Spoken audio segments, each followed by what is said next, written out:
Basics मध्ये आपल्या सगळ्यांचं पुन्हा एकदा स्वागत आहे. सर, तुमचंही पुन्हा एकदा स्वागत. नमस्कार. आपण मागच्याही जसं बोललो तेव्हा बायोटेक्नॉलॉजी म्हणजे काय आणि संत साहित्य म्हणजे काय याची तोंड ओळख आपण घेतली. तर आम्हाला अजून डिटेलमध्ये जाणून घ्यायला नक्की आवडेल की संत साहित्यामध्ये बायोटेक्नॉलॉजीचा शोध तुम्ही कसा घेतलात आणि तुम्हाला त्यातून काय काय सापडलं? संत साहित्याचं जी सुरुवात आहे त्या सुरुवातीमध्येच आपण म्हटल्याप्रमाणे की केवळ संत म्हणजे एकच संत न विचार करता ज्ञानेश्वरांपासून त्याच्यानंतर मुकुंदराजांपासून ते अगदी रामदासांपर्यंत संतांचे सर्व संतांचे असणारे जे वेगवेगळे साहित्य आहे त्या साहित्यामधलं असणारं जैविक तंत्रांचा अभ्यास आणि विचार केला. जैविक तंत्रांचं संशोधन करताना मुख्य हेतू हा होता की जैविक तंत्र आधुनिक काळातले जे आहे ती कोणती आहे. तर त्याच्यामध्ये जे चार चार किंवा पाच प्रकार म्हटलं जातं. अभियांत्रिकी जैवतंत्रज्ञान, टिश्यू कल्चर ज्याला आपण म्हणतो, रेणुवीय तंत्रज्ञान, रासायनिक जैवतंत्रज्ञान, हे अशी जी वेगवेगळे प्रमुख आहेत. त्याच्यानंतर पर्यावरण, निसर्ग आणि आधुनिक काळातले असणारे समस्या, सामाजिक समस्या, या सामाजिक समस्यांचे जे तंत्रज्ञान आहे या सगळ्या तंत्रज्ञानांचा विचार माझ्या जैवतंत्रज्ञानाच्या या प्रबंधामध्ये केला. आता हा विचार करताना जैवतंत्रज्ञानाचे जे सुरुवातीला म्हटलं की दोन भाग पाडले मी की संत साहित्यामध्ये जैवतंत्रज्ञान कोणतं होतं, तर एक जीव ते ब्रह्मांडापर्यंतची संकल्पना आणि दुसरी की किरकोळ प्रत्येक व्यवहारात नित्याच्या असणाऱ्या आपल्या घडामोडींमध्ये असणारी जी तंत्र आहेत त्या तंत्रांचा विचार. मग आंबवून केलेले पदार्थ, त्याच्यानंतर म्हणजे भरणीत घालून आपण भरून ठेवलेले पदार्थ किंवा दीर्घकाळ टिकावे, दीर्घकाळ एका ठिकाणून दुसऱ्या ठिकाणी नेता यावेत यासाठी जी वापरली जाणारी तंत्र होती ह्या सगळ्या प्रिझर्वेटिव्ह, तर त्यांच्या तंत्रांचा अभ्यास किंवा ती तंत्र कोणती होती का त्यांचा सगळ्यांचा अभ्यास या प्राचीन ह्याच्यामध्ये केला. आता महत्वाचे जे हे आहेत की साधं जे मी म्हटलं की आपल्याकडे काय आहे, पहिलीपासून मुलांना कोणतं उदाहरण दिलं तर म्हातारीचं भोपळ्याचं उदाहरण दिलं जातं. मग प्रत्येक वेळेला असं म्हटलं जातं की म्हातारी भोपळ्यात बसायची आणि टुणूक टुणूक उड्या मारत जायची. हे प्रत्यक्षात आहे का किंवा कसं असू शकेल, तर त्याच्यावरचं एक मला जे उदाहरण मिळालं संत साहित्यामध्ये की भोपळ्याचा जो वेल आहे हा वेल जर पपईच्या झाडाच्या शेजारी किंवा पपईच्या झाडाजवळ लावला आणि तो संकरित केला, म्हणजे त्याला छेद देऊन आपण त्याच्यातून कलम केलं, तर जो मूळ भोपळ्याचा वेल आहे त्या वेलापेक्षा 10 पटीने मोठा येतो. आणि हा जो भोपळ्याचा वेल जर मोठा आलेला असेल तर मग त्याच्यातून म्हातारी सहजपणे बसू शकते किंवा जाऊ शकते. म्हणजे हे जे आहे की हे तंत्र ते प्रत्यक्षात कथेतली गोष्ट किती आहे काय तो भाग नंतरचा, पण हे एक तंत्र आहे, एक लक्षात आलं. त्याचप्रमाणे समर्थ रामदास स्वामी ज्यावेळेस बांधकाम प्रकरण चालू होतं त्यावेळेस ते तिथे समक्ष उभे होते आणि त्यांनी 2 प्रकरणं लिहिली. त्याच्यातलं एक बांधकाम प्रकरण हे एक आणि दुसरं बागकाम प्रकरण आहे. तर बांधकाम प्रकरणामध्ये त्यांनी वेगवेगळे जे अभंग आले त्याच्यामध्ये विटांची लांबी रुंदी किती असावी, जाडी किती असावी, विटांसाठी माती कोणती वापरलेली पाहिजे, मातीबरोबर जो भुसा किंवा लाकडाचा जो चुरा तो कसा वापरला पाहिजे, ह्याच्याबद्दलचे काही ओव्या लिहिलेल्या आहेत, अभंग लिहिले आहेत. आणि त्याच्याच प्रमाणे त्यांनी बागकाम प्रकरण लिहिलेले. बागेमध्ये झाडं कोणती असावीत, कशी असावीत, ती किती प्रमाणात कोणती असली पाहिजेत, त्याचा परिणाम काय होईल, त्याच्यातली काटेरी झाडं जर कमी कशी असतील ती कुठे लावायला पाहिजे, ह्या सगळ्याचा त्यांनी अभ्यास केला. बांधकाम प्रकरणामध्ये त्यांनी जे घटक वापरलेले ते घटक म्हणजे चुना, राळ, गुळ आणि खरवस. त्या अभंगामध्ये असं त्यांनी म्हटले चुना, राळ, गुळ, खरवस यांचं समप्रमाण मिश्रण त्यावेळेला वापरलं जायचं. आता प्रतापगडाचं बांधकाम जे केलं त्याच्यात ह्या सगळ्या मिश्रणाचा जर वापर केलेला असेल आज एवढ्या 200-250 वर्षानंतर जर ते उभे आहेत तर निश्चितच त्याचं तंत्र जे आहे ते शोधणं गरजेचं आहे. आता अर्थात हा विषय बायोटेक्नॉलॉजीचे जे एक्सपर्ट्स आहेत त्यांनी तो बघावा. संत साहित्यातून आम्ही शोधून दिले अशी काही तंत्र होते. त्याच्यातलं एक ह्यांचं तुकारामांचं जे आहे हिराई दुभंगे, ढेकणाच्या संगे हिराई दुभंगतो असं एक त्यांचा अभंग आहे. हा ज्यावेळेला अभंग वाचला त्यावेळेला हिऱ्याचा आणि ढेकणाचा काही संबंध आहे का हा तर्कसंगत जो शोधत गेलो त्याच्यानंतर लक्षात आलं की हिऱ्याला कशानेही छेद देता येत नाही, फोडता येत नाही, तोडता येत नाही. मग तो कशाने तोडता येतो, ढेकणाचं रक्त जर असेल तर ते एक थेंब किंवा काही लावलं आणि त्याच्यानंतर त्याला छेद देण्याचा प्रयत्न केला तर बरं. हे प्रत्यक्ष मी बघितलेलं किंवा करून बघितलेलं प्रयोग आहे. त्याच्यासाठी हिरा फोडला नाही पण फोडलेल्या हिऱ्यांवरती ढेकणाचं रक्त टाकल्यानंतर त्यांचं पार्टिकल जे आहेत ते लांब जातात. हे जे तंत्र होतं हे आपल्याकडे जुन्या काळापासून अशा प्रकारचे अनेक तंत्र आपल्याकडे जुन्या काळापासून विकसित झालेले आहेत, वापरत होते नेहमीची. त्यानंतर ह्याचं पिंपळाचं जे झाड आहे ते पिंपळाचं झाड लावून रुजवून किंवा बी टाकून कुठेही येत नाही किंवा जरी आलं तरी ते पूर्णपणे वाढत नाही. हे असणारे आता सुद्धा नर्सरी जिथे जिथे त्यांना जर विचारलं पिंपळाचं झाड आहे का तर त्यांच्याकडे फार कमी मिळतं. आता ह्याला एक महत्वाचं आपल्याकडे तंत्र काय की नामदेव यांचा जो अभंग आहे त्याच्यामध्ये म्हटलं कावळ्याच्या विष्ठेतून जे पडलेलं झाड आहे ते रुजतं. आता हे कावळ्याच्या विष्ठेतून पडलेलं जे बी आहे, पिंपळाचं जे बी आहे, ते ज्या वेळेला रुजतं म्हणून आपल्याला पिंपळाची झाडं अशी उंच इमारतीच्या कोपऱ्यामध्ये किंवा एखाद्या हो, हो. पटीमध्ये सुद्धा आलेली दिसतात, वाढलेली दिसतात. वाढतात ती. आणि हे वाढण्याचं कारण पिंपळाचं झाडच मुळे असं आहे की ते वरती लावायला कोण जाणार एवढ्या हो, हो. कोपऱ्यांमध्ये, दगडांमध्ये, डोंगरांमध्ये. तर ही बरोबर. जी ही जैविक तंत्र ह्याच्यातली आहेत. असंच ज्ञानेश्वरांच्या, तुकारामांची ज्यातली आहेत, किंवा आपल्याकडे महानुभव पंथ म्हणून एक मोठा पंथ होता. म्हणजे संत साहित्याचा जो अभ्यास केला जातो तो 3 टप्प्यात केला जातो. पहिलं म्हणजे संत जे आहेत ते केवळ संत अध्यात्म विचार, धार्मिक, सामाजिक आणि शास्त्रीय विचारांचं मांडणी असणारे सगळे संत. हा संतांचा कालखंड होता, तो अगदी नामदेवांपर्यंत येतो. बरोबर. नामदेवांनी संतांची एक वेगळी परंपरा सुरू केली. ते कीर्तन, प्रवचन, भजन, आख्यान आणि भारुडं. आणि त्या भारुडांमधून ही परंपरा होती ती महाराष्ट्रातून पंजाब, उत्तर म्हणजे आपल्याकडे दक्षिण भारत, उत्तर भारतामध्ये पसरली. आता ह्या सगळ्यांनी जे संतांनी मांडलेलं होतं त्याच्यानंतर जो भाग आला तो तंतांचा आला. संत, पंत, पंतांचा कालखंड आणि नंतर पंत. पंत कधी आले? पेशवाई आल्यानंतर राजकीय अस्थिरता जी होती ती निघून गेली आणि मग पोवाडे, लावण्या, त्याच्यानंतर गीतं ही पंडितांनी निर्माण केलेली काव्य, आणि पंडितांची काव्य ही तंत आहे. आणि त्याच्यानंतर आले तंतुवाद्यावरती असेल, टुणटुण असेल, हे असेल, या तंतुवाद्यावरती. म्हणजे हे संत साहित्यच, पण संत साहित्याचे 3 टप्पे, आणि त्यातला हा जो पहिला टप्पा होता ह्या पहिल्या टप्प्यावरती. बरं, संशोधन करताना मी म्हटलं एका कोणत्या संतांवरती आपल्याला करायचं नाहीये, सगळ्या संतांचं घ्यायचं. सगळ्या संतांवरती, कारण पीएचडीचा एक नियम असतो की नियमामध्ये तुम्ही एक बॉर्डर द्यायला लागते की एवढ्या कालखंडाचा करणार किंवा एवढ्या विषयाचा करणार. विषय जैव तंत्रज्ञान होता, पण तुम्ही कुठपर्यंत शोधणार.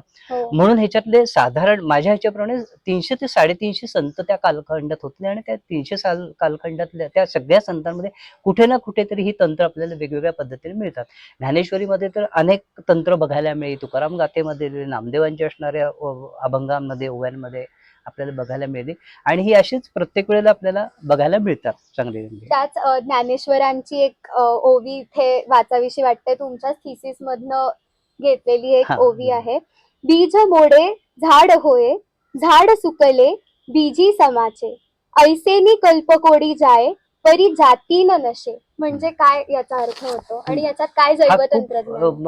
हा अभंग ज्या वेळेला वाचला त्यावेळेला एक वेगळं माझ्या पाठीमागे चिंतन सुरू झालं. वेगळं चिंतन अशासाठी होतं की ह्याच्यात एक कल्पकोडी असा शब्द आहे, आणि ह्या कल्पकोडीचा शब्दशः अर्थ आपण जे म्हणतो कल्प म्हणजे कल्पांत अशा अर्थाने घेतला जातो. अध्यात्मामध्ये एक कल्प, एक युगाचं असणार, दुसऱ्या युगाच्या सुरुवातीचा कालखंड तो कल्प म्हणून म्हटलं जातं, आणि युगाचा कालखंड म्हणून म्हटलं जातो.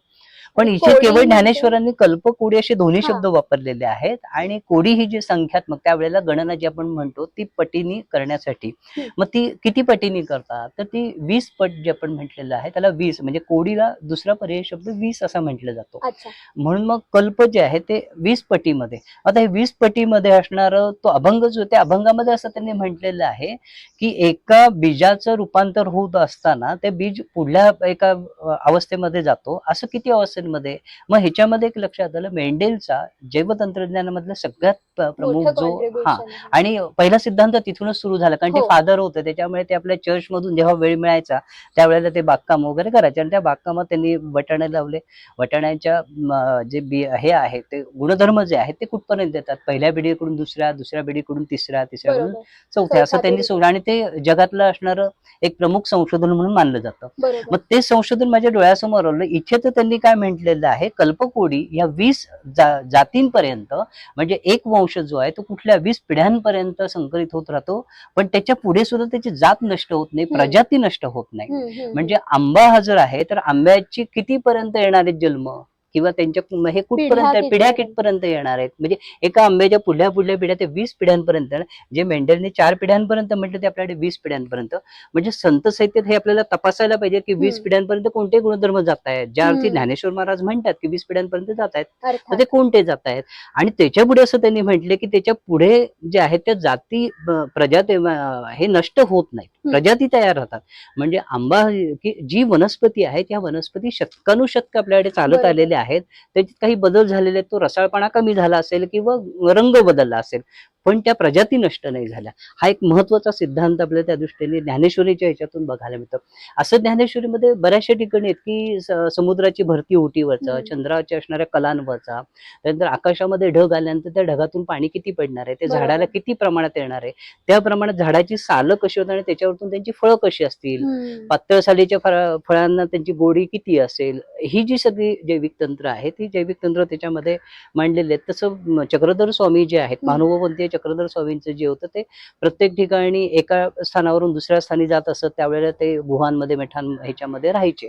तिथे राहत असताना ह्या ज्या काळवीट वगैरे जे आहेत, वटवाघळांचा त्यांच्या घर जे त्याचा वास येत असायचा. बरोबर. म्हणून त्यांनी तिथे एक उपाय सांगितलेला आहे की पान घ्यायचं, कोणत्याही पानावरती भात टाकायचं आणि त्या भातावरती तूप टाकायचं, गरम भातावरती तूप टाकायचं, त्याची जी धुरी होते ही धुरी सगळीकडे फिरवा, जेणेकरून ते हे नष्ट होतील, म्हणजे जे कीटक आहेत ते नष्ट होतील. बरोबर. त्याच ह्याच्यामध्ये त्यांनी एक दुसरा दृष्टांत दिलेला आहे. आता चक्रधर स्वामी किंवा महादेव पंथाची आपल्याला ओळख कोणती असते? 4 हत्तींचा सिद्धांत सगळ्यांना माहिती असतं. बरोबर. 4 आंधळे जातात, हात पकडतात. बरोबर. त्यांच्यातल्याच लीळेमध्ये हा एक दुसरा दृष्टांत आहे की आमरी नावाची जी वनस्पती आहे, त्यांच्याकडे कुष्ठरोगी येतो आणि तो विचारतो की खूप मला त्रास होतोय, असह्य झालोय, तर काय करावं? तर ते म्हणाले काही करू नकोस, आमरीचं जे हे आहे, भस्म आहे, ते म्हणजे आमरीचं झाड जे आहे ते आमरीचं झाड आणि भस्म एकत्र घे आणि तू त्याचं सेवन करत जा, त्याच्यातून तुझा रोग म्हणजे प्रतिबंधेल असं त्यांनी म्हटलंय. म्हणजे अँटीबायोटिक म्हणून त्याचा जर वापर आहे तर तो अँटीबायोटिकचा वापर त्याच्यात होईल.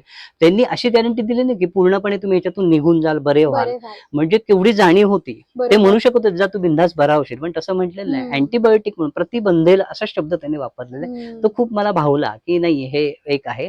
आणि ती जी आमरी वनस्पती जी आहे ती आपल्याला नंतर केरळमध्ये आजही अनेक विहिरींना पाणी ज्यावेळी मचूळ लागतं किंवा खारं लागतं, त्याच्यामध्ये आमरी वनस्पतीचे जे हे आहेत ओंडके ते टाकले जातात पाणी शुद्ध करण्यासाठी. त्याच पद्धतीने आपल्याकडे नेपाळच्या साईडला जी प्रथा होती, त्या नेपाळमध्ये प्रथा काय होती की जे पाणी आणणाऱ्या स्त्रिया आहेत ते ज्या वेळेला ह्याचं शेकटाचं झाड असेल, त्या शेकटाच्या झाडाच्या पडलेल्या बिया ज्या आहेत, आपण शेंगा म्हणतो, जुन्या शेंगा त्या घरी आणायच्या आणि त्या घरी आणून काय त्या सोलायच्या आणि त्याचं फक्त पुरचुंडी करून ठेवायचे, ते पाण्यात टाकायचे, त्याने पाणी शुद्ध होतं. तर ती परंपरा ह्याच्यामध्ये बऱ्याचशा ठिकाणी दिलेली आहे. त्याच्यानंतर आपल्याकडे हे जे येतात ह्याची ह्याचं तिळाचं तेल, दिवा जो आपण लावतो तो तिळाच्या तेलाचं दिवा लावायचा आणि त्यात वात कसली तर आपलं ह्याचं जे झाड असतं रुईच्या झाडाला कापूस असतो, त्या कापसाची वात लावायची. त्यांनी जे अँटीबॅक्टेरियल जे आहे ते नष्ट होतील.